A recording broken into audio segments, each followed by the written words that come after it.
राजूदास जी, पहले तो महाराज जी को दंडवत प्रणाम। धर्मनगरी अयोध्या लखनपुरी में आप पधारे कुबीर धरा से, तो वंदन है, अभिनंदन है, स्वागत है आपका।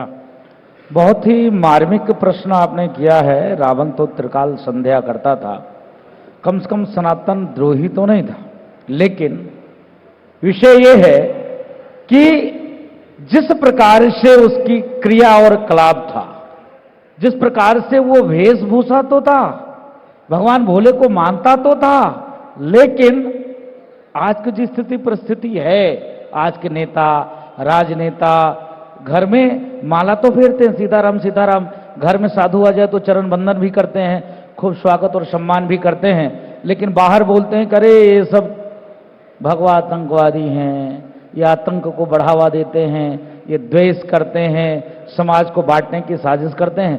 रावण का भी भाव वही था। भगवान भोले से प्यार तो करता था, भगवान भोले से प्यार इसलिए करता था क्योंकि पता था उसको कि भगवान भोले की उपासना करके शक्ति ली जा सकती है, उस शक्ति से देवताओं को हम परास्त कर सकते हैं, देवताओं से हम लड़ सकते हैं। उसी प्रकार से आज के राजनेता चुप्पे से पूज्य बालकनाथ जी महाराज का चरण तो दबाते हैं, लेकिन जब मंच पे आते हैं बताते हैं अरे ये सब साधु सब भगवा आतंकवादी है।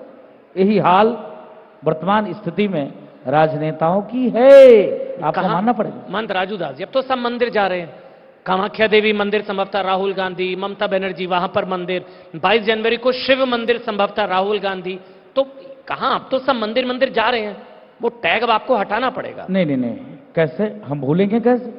अगर हम भुला दिए 500 वर्षों के इतिहास, मैं भुला दिया, ज्यादा दिन नहीं, 2014 के पहले मैं पूछना चाहता हूं, यही जो आज पैदल यात्रा पे निकल पड़े हैं, मोदी जी ने पैदल कर दिया। अभी पहले भारत जोड़ो यात्रा कर रहे थे, बालकनाथ जी वहां से हरा के खदेड़ के भगा दिया। आज जब वो पैदल यात्रा पे चले हैं तो मोदी जी ने पैदल कर दिया। विषय ये है कि एक तरफ तो कहते हैं कि मुझको भगवान भोले से बहुत प्यार है, भगवान भोले ने बुलाया, तो भगवान भोले उनको काशी क्यों नहीं बुलाया? काशी से शुरुआत किए होते। अगर सनातन से, सनातन संस्कृति से, भगवान भोले से इतना ही लगाव था, क्योंकि आस्था के वशीभूत हम लोग हैं, आस्था के साथ चलते हैं, आस्था के साथ पलते हैं, आस्था के साथ बढ़ते हैं। अगर जो स्थिति परिस्थिति आज इन राजनेताओं ने बना दिया, क्या कहा आपने? उन्होंने कहा कि भाई मंदिर नौजवान जाता है लड़की छेड़ने के लिए, तो आज क्यों मंदिर मंदिर जा रहे हैं? नंबर 1। नंबर 2, इन्हीं के लोग क्या कहे, मल्लिकार्जुन खड़गे क्या कर रहे थे, मोदी मजबूत हो जाएगा भाई, विपक्षियों एक मंच पे आ जाओ। अरे ठीक है, मोदी मजबूत हो जाएगा, तो बोले नहीं, मोदी मजबूत होगा तो सनातन मजबूत हो जाएगा। मोदी तो एक बहाना है, टारगेट तो सनातन है, सनातन संस्कृति है, हिंदू है, हिंदुत्व है, हिंदुत्व को कैसे दबाया जाए, ये टारगेट है। थोड़ा सा वक्त और लूंगा। राजूदास जी, मैं मान जी आपके पास हूं, लेकिन एक सवाल आप ही से ले रहा हूं मैं, वो कम से कम एकजुट तो हैं, माफ करिएगा बाबा जी, लेकिन आप तो हिंदू वाले आपस में लड़ते रहते हैं। कोई दिक्कत नहीं है, मुझको कुत्तों की झुंड की जरूरत नहीं है, हमारे एक ही शेर काफी है, मोदी जी काफी है, योगी जी काफी है, कोई दिक्कत नहीं है। ऐसे शुभचिंतक मेरे पास है।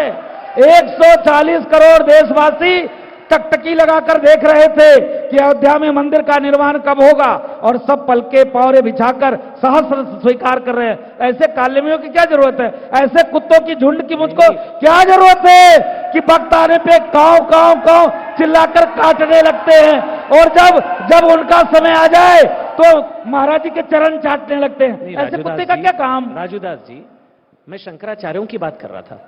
पहले तो मैं उनको दंडवत प्रणाम करता हूं। अगर वो संत हैं, धर्मगुरु हैं, तो उनको तो खुशी व्यक्त करना चाहिए कि चलो, जब भगवान राम को टेंट में रखने का महापाप कर रहा था, यहां तक कहा कि भगवान राम मांसाहारी थे, कोरोना, डेंगू, मलेरिया, सनातन उन्मूलन कार्यक्रम चला रहा था, पूज्य शंकराचार्य जी महाराज क्या कर रहे थे? सब उनके शिष्य थे। डांटना चाहिए था, डपटना चाहिए था, कहना चाहिए था, अरे मूर्खो, ठीक है तुम मोदी का विरोध कर रहे हो, मोदी का विरोध करो, कोई दिक्कत नहीं है। अगर वाकई में वो शंकराचार्य हैं तो आपके मंच से मैं उनसे निवेदन पूर्वक कहना चाहता हूं, करो खूब योगी जी का विरोध, कोई दिक्कत नहीं है। लेकिन तुम योगी जी का विरोध करते करते सनातन संस्कृति का विरोध करने लगोगे, ये तो नहीं चलेगा, ये बर्दाश्त से बाहर है। मैं दंडवत प्रणाम करता हूं, लेकिन उनसे निवेदन करता, पूछता हूं, उन्होंने पूरे देश में घूम घूम कर रामालय ट्रस्ट बनाकर जो सोना कलेक्शन किया था, कहां है? पूरे देश में घूम घूम कर राम जन्मभूमि के नाम पे टका कलेक्शन किया था, कहाँ? नहीं, लेकिन महंत बालकनाथ जी, ये आपत्तियां, ये जो विवाद कि अधूरा मंदिर, प्राण प्रतिष्ठा, मुहूर्त सही नहीं है, मंदिर जहां बना है वो मूल जनस्थान नहीं है, 4 किलोमीटर दूर बना दिया, ये जो पूरे विवाद हुए, और खासकर विवाद की शुरुआत शंकराचार्यों ने जो एक सलाह दिया, सुझाव दिया, जिसमें कहा गया कि अधूरे मंदिर की प्राण प्रतिष्ठा ठीक नहीं है। इन विवादों पर आपका टेक, महंत जी। देखिए, मैं तो इतना ही कहना चाहूंगा कि भगवान श्री राम के नाम पर चाहे कोई कुछ भी करे, राम तो हैं और राम का मंदिर बन गया और राम की प्राण प्रतिष्ठा 22 तारीख को होने वाली है। बस इतना ही पर्याप्त है, कोई जवाब देने की आवश्यकता नहीं, किसने क्या बोला, किसने क्या कहा। राम का ये देश है और हम सब राम के हैं, और वो भी राम के बने, ऐसे भगवान से प्रार्थना करते हैं। नहीं, कहा जा रहा है 24 के चक्कर में 21% मंदिर का काम पूरा हुआ और 21% मंदिर का काम पूरा हुआ, प्राण प्रतिष्ठा जल्दबाजी में की जा रही है, ये आरोप है। देखिए, 500 साल लग गए हैं भगवान राम को वहां पर विराजमान करने के लिए जी। वो आयु क्या कम थी क्या? और अब हम लोग आतुर हैं भगवान श्री राम को वहां पर विराजमान करने के लिए, क्योंकि हमसे नहीं रुका जा रहा, हमसे नहीं सहन हो रहा और हमसे नहीं देखा जा रहा कि भगवान श्री राम अभी भी बाहर टेंट में रह रहे हो। और हम तो बड़े सौभाग्यशाली हैं और हम तो धन्यवाद करते हैं माननीय प्रधानमंत्री जी का कि जो 22 तारीख की तिथि निकालकर और इस दिन भगवान रामलला को वहां पर आपने विराजमान करने का पूरे इस ट्रस्ट के हम सौभाग्यशाली हैं, उनका अभिनंदन करते हैं कि आपने हमें यह अवसर दिया। क्या पता कि हम 22 तारीख के बाद में आगे क्या क्या नहीं, लेकिन तो इसलिए हम तो इसी बात में यही कहना चाहेंगे एकमात्र कि भगवान श्री राम का नाम है, अजर अमर है और ये रहेगा। कोई व्यक्ति कैसी बात करता है, कोई व्यक्ति क्या बात करता है, हमें उन बातों का पता ही नहीं कौन क्या बोलता है। नहीं, जैसे ये कहा जा रहा है कि भाई इनवाइट किसको जाएगा, ये बीजेपी तय कर रही है।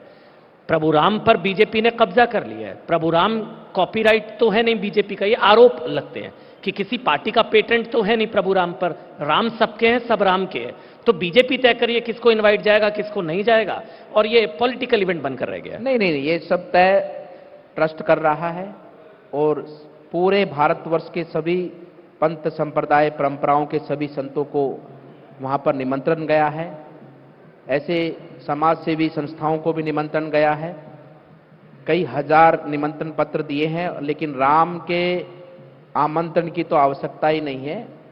राम के आमंत्रण की किसी को आवश्यकता ही नहीं। और कोई मैं कहूं कि मुझे आमंत्रण आए और मैं राम के इस कार्यक्रम में तब जाऊं, तो मैं मानता हूं कि उससे बड़ा मूर्ख तो कोई नहीं है। वहां तो किसी को आमंत्रण की आवश्यकता ही नहीं। हमें तो मना करना पड़ रहा है लोगों से कि 22 तारीख के बाद में वहां पहुंचिए।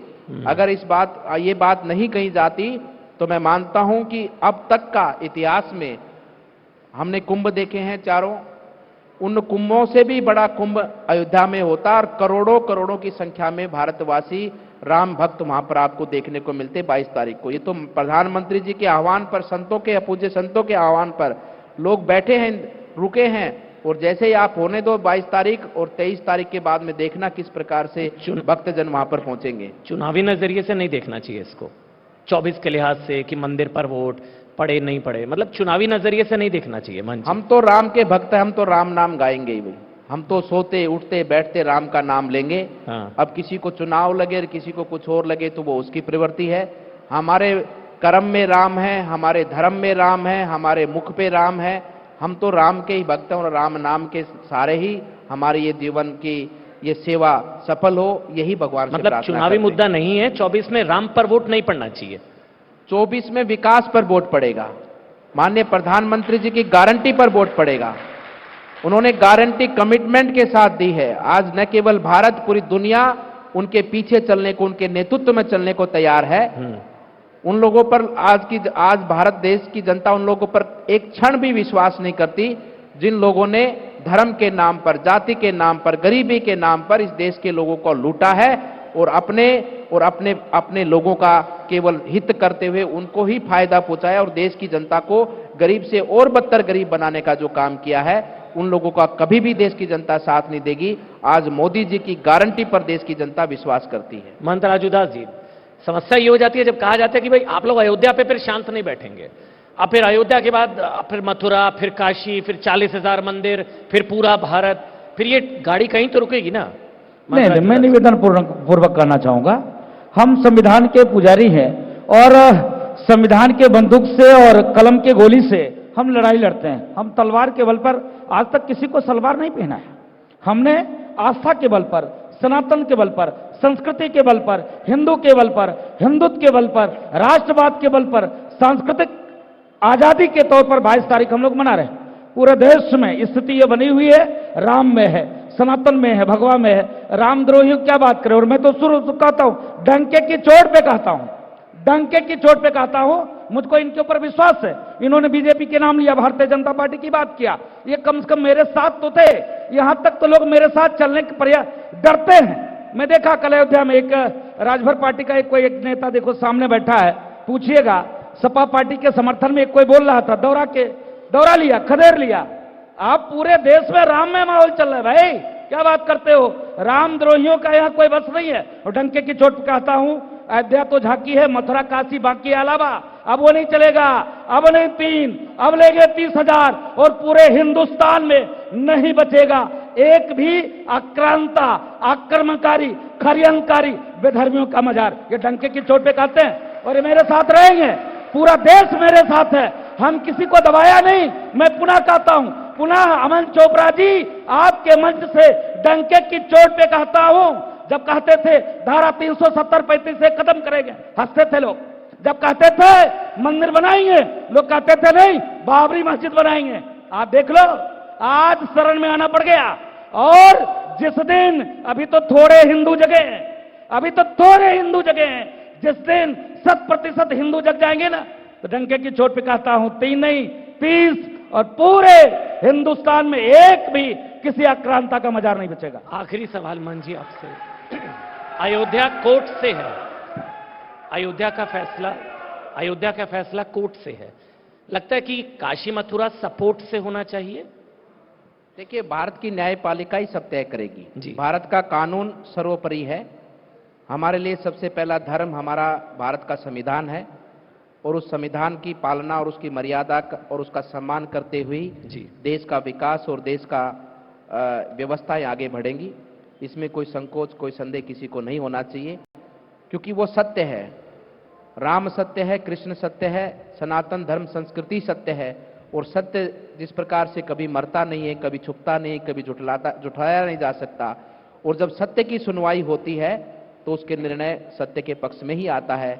मेरा तो इतना ही कहना है कि अब से पहले कभी भगवान श्री राम के इस सत्य को छुपाया गया, अब तो केवल सत्य को उजागर किया गया है, जो आज हम सबके सम्मुख है। भारत पाकिस्तान का मैच बताया था आपने राजस्थान चुनाव में, नहीं, वो कौन जीता कौन हारा? हो चुका, वो ट्रॉफी हम जीत चुके हैं।